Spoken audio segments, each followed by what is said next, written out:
What are the causes of Alzheimer's disease? So there's a lot of evidence showing that inflammatory processes and the immune system, to some extent, reacting wildly helps with the progression or helps progress Alzheimer's disease more than it was before. There's also some evidence that things earlier in life can potentially help with the development of Alzheimer's disease. There's been some studies that say that traumatic encephalopathy, chronic traumatic encephalopathy, something that is rampant in NFL players. We have Junior Seau, who killed himself as a result of it, and a lot of other NFL players that are seeing symptoms due to CTE. There's some evidence that CTE and Alzheimer's disease share similar pathological processes, and that CTE may actually, in the early stages, may contribute to Alzheimer's pathology down the road. But that's something that researchers, especially researchers at the Joe Namath Neurological Institute, are still figuring out. But that's a hypothesis that they definitely believe.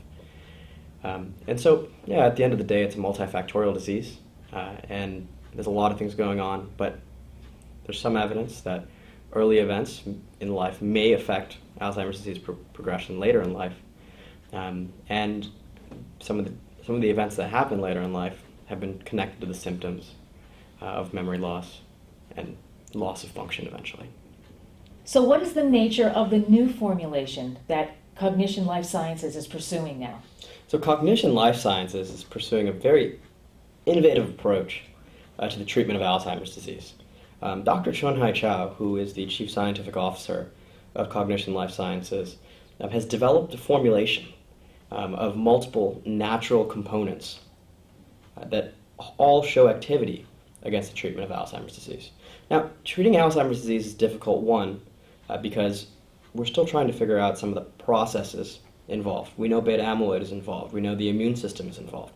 But there are some other processes, such as the endocannabinoid system, that have also been shown to be involved.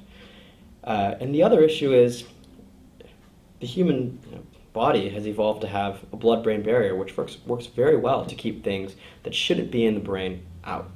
And that includes drugs. Now, Cognition's life sciences formulation uses nanotechnology and has created a formulation that has properties that allow it to cross the blood-brain barrier effectively.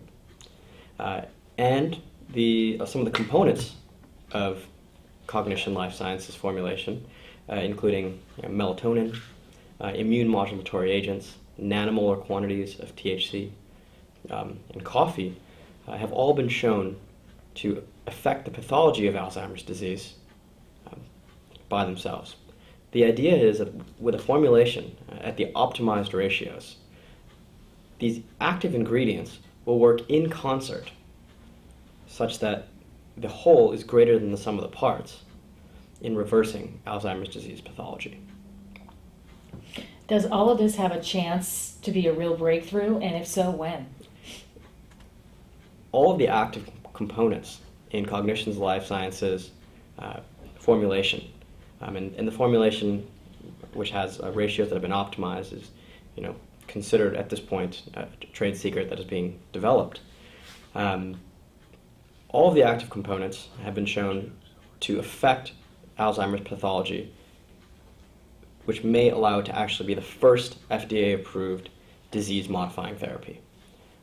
With some more research over the next year, we hope we can move into human trials within the next maybe 12 to 18 months.